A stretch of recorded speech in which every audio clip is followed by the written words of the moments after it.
For 3 weeks of the year in May, I swap out my GCN cap for a Giro D'Italia Capolino, because since 2012 I have been commentating on the finish line of the Giro D'Italia for the international broadcast.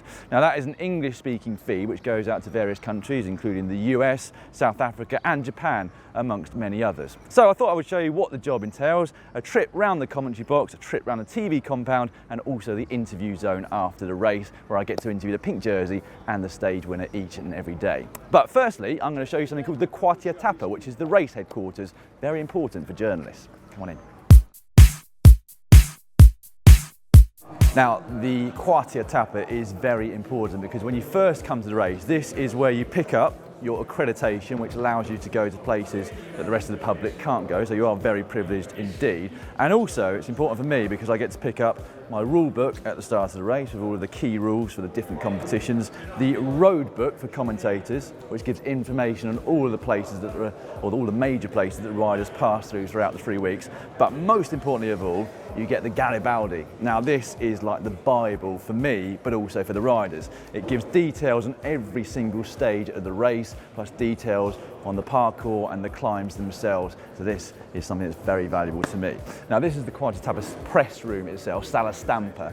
Right now we are pre-race, so it's pretty quiet, but at the end of the stage today, which is a time trial, is going to be a hive of activity. We're going to have all of the print and online media filing their stories, but we're also going to have all of the photographers in here uploading their images from the time trial itself. If you come over here to my base, this is the start list for the time trial. So Ji Cheng will be the first rider starting. Currently in pink is Brambilla. So I'm just about to highlight who I think is going to do particularly well.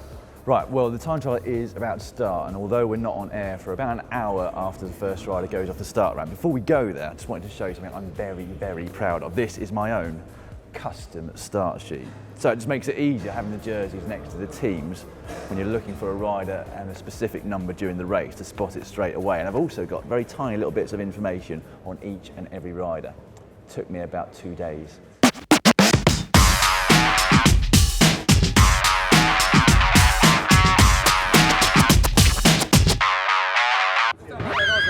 So, here we are at the finish line of today's stage, which is always where this commentary box is located. 2 stories, we're always on the top one, very close to the finish line. So we've got a whole host of international broadcasts. At the bottom, we've got the Belgians, and at the top, we've got the French, the Italians, and somebody from Colombia up there as well. So let's go and get ourselves sorted.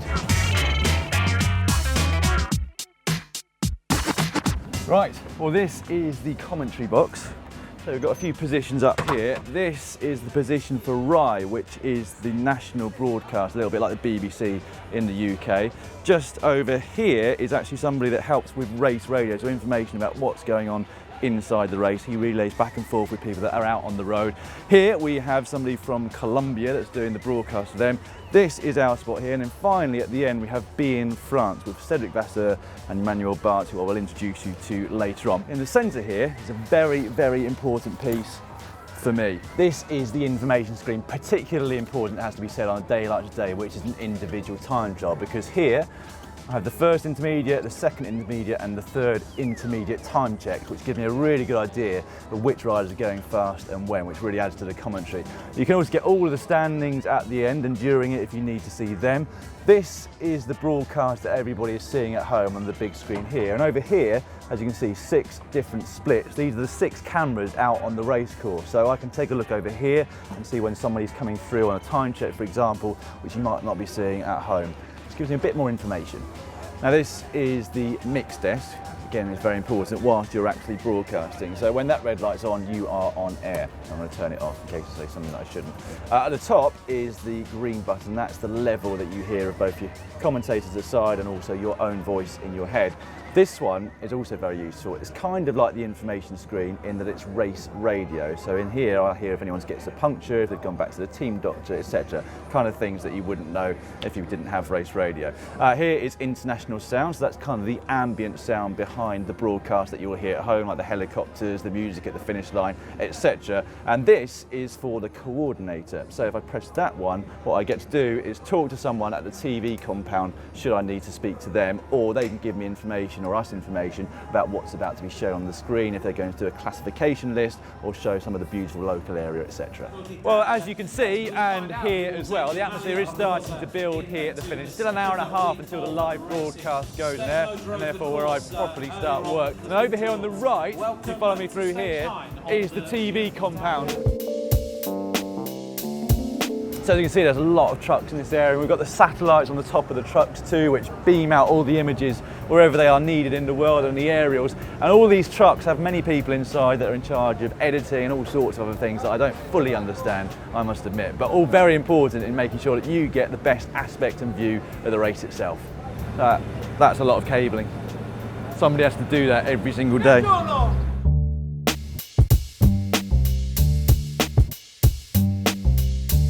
So this is where the riders are brought immediately after the stage, i.e. the stage winners, the pink jersey, the white jersey, the red jersey and the blue jersey as well. And then first of all, we'll go over to this side, which is Rai TV, the host broadcast. They get the first interview, and then they come over to here, sit down here, and this is where I interview them second. Next up for them, they have to go this way, because that there is the podium, and this is backstage.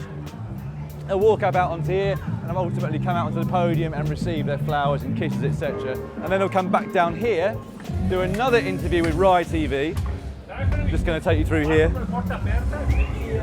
This is where they'll stamp the jersey for the winner with their sponsors' logos, etc. on the pink, the blue, the white, etc. Then after they've done all of that and the interviews twice, they then have to come all the way around here. And the next people in the line are the media rights holders, so the people that have paid to have the rights to show the race, and they'll do the interviews here. So there'll be lots of journalists trying to clamber and get questions to the riders there. Then they'll go over to the non-rights holders, which are fourth in line, and that is here. So the riders really do have a lot to do at the end of the stage when they're successful, which I have to say was news to me when I retired, because I'd never seen this before. And after all of this, they want to head back down to the quartier tappa and the sala stampa where we started this video to do a press conference. So for the big riders here, the pink jersey and the stage winners, they really can be hanging around for about an hour and a half after the stage before they get to go back to the hotel and start the recovery process.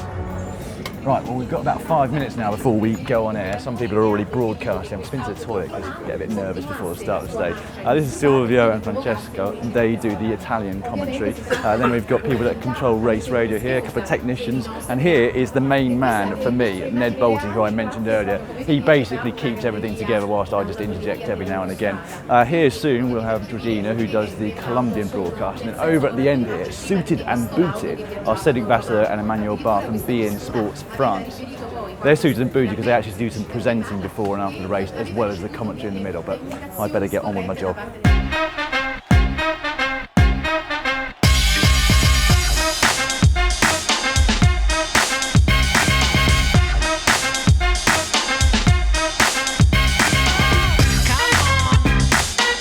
Well, having interviewed the stage winner and the new pink jersey, who you can see just behind me now, my job for the day is pretty much done. Ned will have to go and voice some highlights. Just over to my left here, you'll be able to see Ashley House and Juan Antonio Fleischer, the housewives' favourite of Eurosport. He's just interviewed Gianni Grabambia, who kept on to the pink jersey by a single second from his teammate Bob Youngles.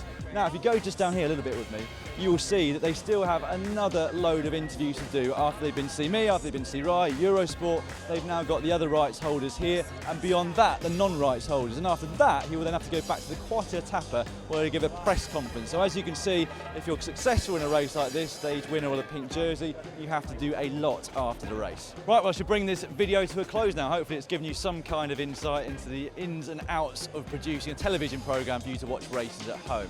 Now, if you would like to see some more content along similar lines, just up there is a day in the life of a bike designer, and just down in that corner is all of our Giro D'Italia content in one handy little playlist. And to subscribe, click on the globe, which is about here. I was going to say it was over Bob Youngle's face, but he's disappeared.